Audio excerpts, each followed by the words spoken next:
I am Dr. Swannie Jett, and I have a passion for public health for over 30 years. Now, I'm in a position to affect change. And these are the critical conversations about health and our community with the people who can help me make those changes.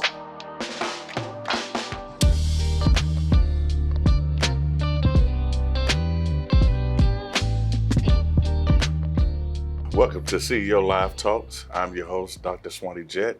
And today I have a special guest, Dr. Suzanne Mitchell, who I brought to the show to talk about some good, intriguing things that we are doing with research. So, welcome to the set. Thank you. So, how are you doing today? I'm doing well, thank you. You're doing well thus far? Yes. Well, you know, how I customarily do is start to show off, you're in a unique field. But I want you to tell me a little bit about, your upbringing, your family, a little bit of history. Okay. Something more personal about you. Sure. Yeah. So I grew up in a neighborhood just outside of Cambridge, Massachusetts. Okay. A working class neighborhood. My mom was a nurse. She was a labor and delivery nurse, and I think delivered most of the town that I grew up in. Okay, what town was it? It was Arlington, Massachusetts. I'm familiar. Yeah, where Paul Revere took a ride through there. And my dad was a taxi driver. Okay. And I was born, well, my mother always told me I was an accident. So, That's so never I a was good thing born. to say. I was born far after my siblings. Okay. Yeah, maybe a last thought, maybe not an accident, but Okay. yeah. So, how old are your siblings? How much older? The folks? They were 15 years older than me when I was. Wow. Yeah, so they were like my parents actually. Okay, well, that's probably never a good thing. I had too many parents. Right, they tell you what to do and you have to fight back. Exactly. I was kind of, like an only child. Mm-hmm. So. And where was your parents originally from? So my mother grew up on Cape Cod. Okay. And my parents grew up during the Depression. Mm-hmm. And so my dad grew up in Cambridge and Arlington. And Cambridge is quite different now as it was then. The homes in Cambridge, for people that don't know, if you bought a home in the 80s, it was $85,000. That home now was worth $800,000 to $1 million. Oh, at least. Yeah, at least. A lot of people don't know. And Cape Cod, a lot of people like going to Cape Cod. It's nice. It just didn't have the beach feel. At that time, it was really rural. Mm-hmm. And there was, for people at the time of the Depression, a lot of poverty. So, yeah. Yeah, that has changed. It certainly has. Okay. Yes. So, you had two parents at home. How do you think that impacted your upbringing? My father died when I was 3. Is that right? Yes. Mm-hmm. Okay. So, my father struggled from alcoholism. Okay. And died young. Okay. He was 53. That's young. And that impacted my family a lot, yes. Okay. And so I think that I grew up with a lot of people much older than me, and I think that there was a lot of illness. Okay. And because my mom was a nurse, my oldest sister became a nurse. I think there was that propensity to want to help. So it's more like selfless service, and selfless maybe, but it's not always, right? Like you get something back for the service that you give, and I think that I've gotten right with my thinking about what service is. Okay. There's fixing and serving, mm-hmm. and if you're always trying to fix people and help people, you're never going to either fulfill their needs or your own. Right. I think you need to look at people as equals. So you got to have a balance. You need to see your aid to somebody as serving, mm-hmm. and you get it back. And you get it back in return. Mm-hmm. Yeah. Well, that's why I said selfless service, but also, it's a service to others, because not a lot of people in this country are willing to do that without receiving something back. Salary is not always it. Mm-hmm. That's right. So it has to be some personal gratification in what you do. Mm-hmm. every day. So, you said your father really had an impact. A big one, yeah. Okay. How much so? Well, I mean, you was 3 at the time, so you had to hear from but everybody else. there was a lot of chaos Right. that ensued. Okay. And my mother did remarry a few years later, and my siblings got married and moved away, and then it was me with my mom and my stepfather. My stepfather was really good to me. Okay. And that's good. Also, was in the military during World War II and had a very do-it-yourself kind of attitude, and I think I learned some of that from him. He never saw a job that he couldn't figure out, even if it was fixing the engine that I seized in my very first car. Oh, wow. So he knew he had hands-on. Yeah, and I think I learned some, and I learned to see the world as a bigger place than my backyard. Right. And so you leave Cambridge and go to school. Where'd you go to school at? Oh, I went to Arlington High School, and you shouldn't ask me too many questions because I wasn't a good student at all. I was not a good student. I barely made it out of high school. Is that right? Yes. What made you turn it around?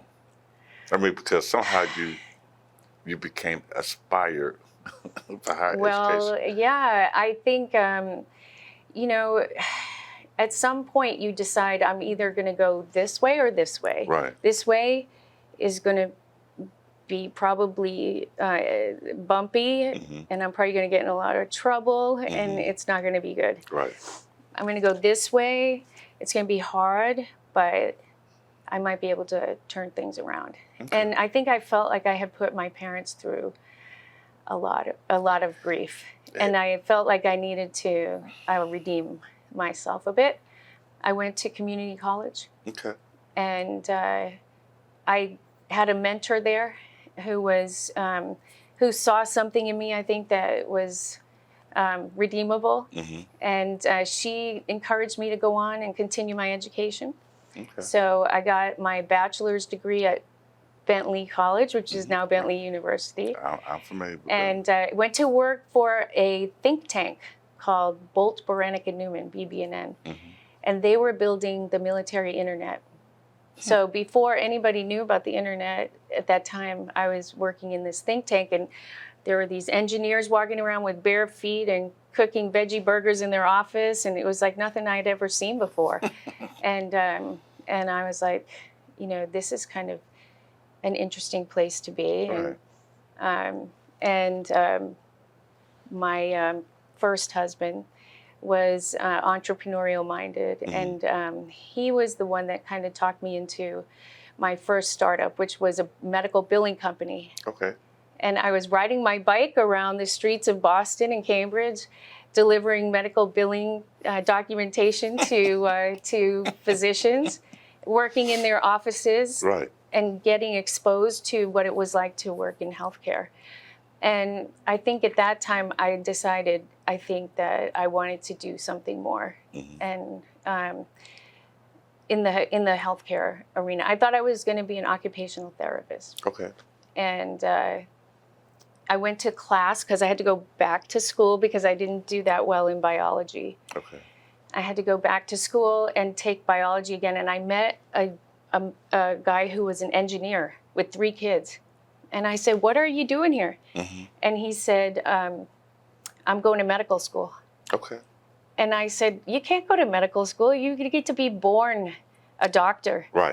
And he said, "No, they have this new pathway now. It's a post-baccalaureate pre-med program." And I came home and I said, "I'm going to go to medical school." And I didn't know how I was going to do it, but I was going to do it. And I went to talk to the woman in charge of the program, and I was almost too shy I was not bold enough to look her in the eye and say, "Can I go to medical school?" So I just kind of looked down at my shoes and said, "Can I go to medical school?" And she started cracking up, and she said, "It's only as crazy as you are." And I was like, "Well, I'm crazy enough." So then I went to talk to the admissions person at Harvard, where they also had a program and she basically yawned and told me to come back later. And so I was like, I left there crying. Right. And I came back and I said, I'll be back when I'm done with my classes. Okay. And I took my classes and I went back, and she said, you don't need my help. You can do this by yourself. Okay. And so I filled out 4 applications to medical school. You know how many most people fill out? 2? No. 1. 25. Good grief. Most people apply 10 to 20 that wouldn't be me. See, that's why I named it down. I didn't know. I didn't know better. Yeah. I didn't know. It's probably good being naive. That's the thing. That's the story of my life. Right. I didn't know how hard it was going to be to get into medical school. I didn't know how hard medical school was going to be. Right. If I had, I wouldn't do it twice. Right. But I did it. I'm glad I did it, but it was really hard. So I applied to 4 schools and I got into Wake Forest. Okay. In North Carolina. Okay. And there was a story there. My first husband was from North Carolina. So we were going to North Carolina. Again, why I only applied to 4 schools. Right. And I went to Wake Forest and dropped my ex-husband off there. It happens. It was better that way. He wouldn't know your pathway. It was better that way. It was better that way. It was bad luggage. But that was where I learned about family medicine. Okay. And I had this big plan to go in the Peace Corps. Mm-hmm. And I was going to become fluent in Spanish. Mm-hmm. And I was going to learn cradle-to-grave medicine and go in the Peace Corps in Central America. And what happened? Well, I graduated from medical school. I went to LA to learn Spanish. I learned all about family medicine. Okay. And I delivered over 100 babies. Okay. I became chief resident. And I got married. Okay. I fell in love and got married to my husband, who I've been married to 23 years. Hi, my name is Donald Stiles, and I am the supervisor of the Port DuValle team, and this is my staff. At Port DuValle Community Health Center, we offer free transportation to our patients. Our drivers travel up to 15 miles for the Port DuValle and Russell neighborhood. They also pick up our patient prescription from our pharmacies and drop them off to our satellite location. I drive because I love the community. And I drive because of the importance of every single ride. The benefit of the Port DuValle transportation includes on-time arrival to our appointments, safe travel back home, and convenient prescription pickup at any Port DuValle Community Health Center located near you. Call us at 774-4401 to schedule your ride today.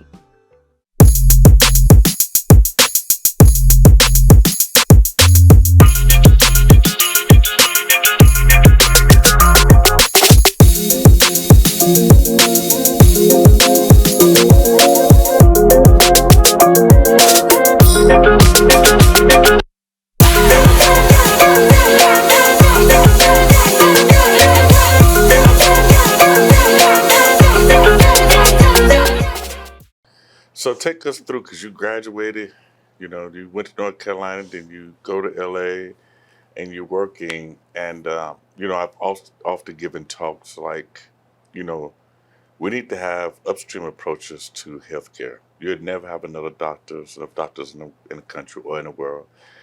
You'd never stop crime by having enough police officers. So you have to look really at upstream approaches and how to reshape communities. But when did it dawn on you wanted to make a shift in your career and not, see patients every day? So I felt that I could help more people if I could figure out this solution. As soon as I realized that people were having problems that I couldn't address because it had to do with their life, their context, where they were living. So we would need to have a different solution. It was never going to be enough. Right. And doctors don't want to feel that way. Right. You don't want to feel like you're never enough. And so, but I knew that I could do something that could help connect people to each other. And I really think the group-based visit model is designed to do that, but it's really hard to implement. And it's hard to implement in a cost-effective way. And if you're talking about care at the community or population level, it has to be both. It can't just be good care. It has to be cost-effective, and it has to be scalable. Right. And these days, it has to take care of a lot of people. A lot of people. Because, you know, we can't talk about healthcare as a one-to-one experience anymore, right? And so I started to look at ways to make group-based care more effective and more scalable. And I started working on a project called Project Red, the re-engineered discharge. It was a way to streamline the hospital discharge. And we started using technology to teach patients their discharge education. And what stunned me was that patients were willing to talk to a chatbot that looked like a really kind of badly illustrated character who talked very robotic, but would never be in a hurry, would say the same thing 100 times until you got it right, and never make you feel bad about it, right? They would rather have that than a nurse or a doctor in a hurry using big words that they could never understand. They only got 5 minutes, they rushing. So I was intrigued by that, but I didn't love that solution. At the same time, I was working on another project teaching clinicians evidence-based care from around the world, like reproductive health, diabetes education, how to talk to people and counsel them. And that bit me. Like, I mean, that I felt when the first time I logged in, I was like, there is something powerful here. And at that time, I was doing a lot of motivational interviewing. I felt I couldn't have another conversation about quitting smoking or going on a diet. I felt like I was going to go crazy. And my patients were just like, I don't know, I can't get it right. And so I learned motivational interviewing, and it changed my dialogue with my patients immediately. And so I wanted to spread that. I wanted to be an evangelist, and I wanted behavior change to be accelerated. I wanted people to have more success quicker. And so I thought maybe we can create experiences, personalized experiences in this 3D environment using the science, educational science and computer science that we understand about human-computer interactions that helps people accelerate lifestyle change. So motivational interviewing, what does that entail? So so motivational interviewing was first developed by 2 psychiatrists, psychologists in around counseling for addiction. And it was an alternative. At the time, I think confrontational kind of counseling was common, and they felt that a more effective way was to try to tap into intrinsic motivation. What is an individual's intrinsic desire to make a change that they need to make in order to survive? And so it's a model of practice that it's guided, it taps into an individual's personal reasons for changing, and then it helps support them through that process. So it's more like a behavioral change model, different from the trans-theoretical model that really looks at where a person is at in terms of adherence or to make behavior change. So it's often interchanged, and it's not exactly the same, but it does try to meet people where they're at. And our experience is designed in that same spirit, to meet people where they're at, because it's not a formula, right? So do you know that people that are diagnosed with a diagnosis like diabetes, that requires a lot of self-management, that I have to make this work, they get 8 or 9 paid educational sessions in a lifetime. It's very limited. Now, there's nobody I know. How you gonna make that change? Nobody I know can make that change with that limited amount of support, right?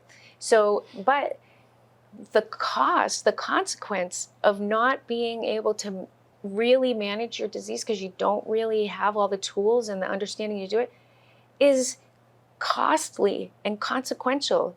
People become have disabilities, they lose limbs, they lose their sight. There's a lot of consequence, and people know that. And we could, for a much more cost-effective solution, Peter Drucker says the best solutions address a big problem in a simple way, right? Right. What's more simple than teaching people how to take care of their health? It's very easy. Right, but if they're ready for change. If it's done correctly, And if it's done in such a way. effectively, Right. if it's done in a way, which means you got to leave the light on. Right. You can't just show up 8 times and then leave people on their own.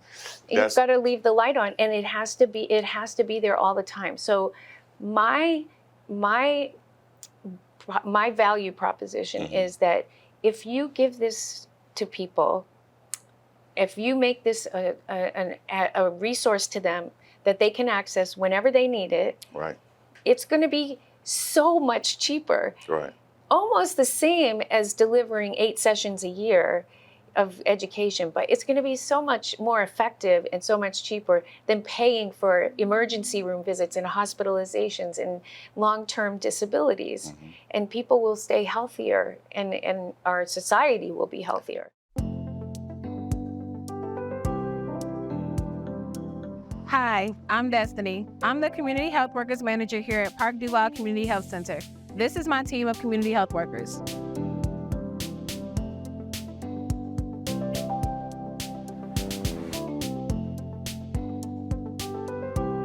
Community health workers close care gaps, reduce barriers to care, and address health disparities in our community. Community healthcare workers act as a bridge between the patient and the provider to stay engaged in the healthcare plan. CHW strives to work as committed care team members for PDCHC, for current patients, and to provide access to those who need a new medical home. For more information, please visit pdchc.org or visit one of our centers. Thank you.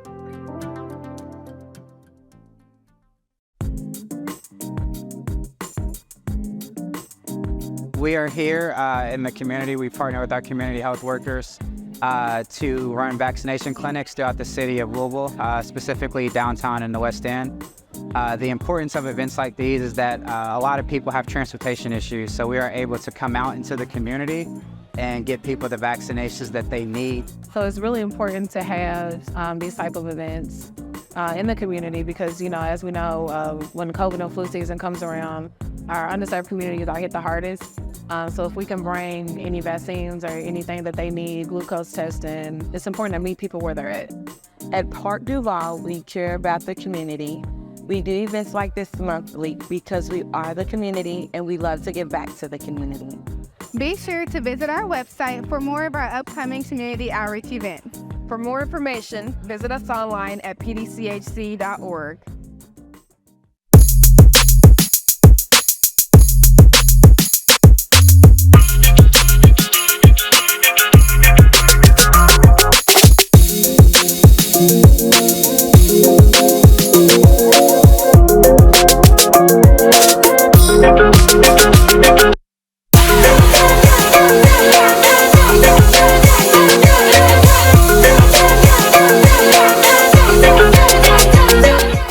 I studied behavioral health because it was one of the tracks in my doctoral program, which was preventive medicine and environmental health.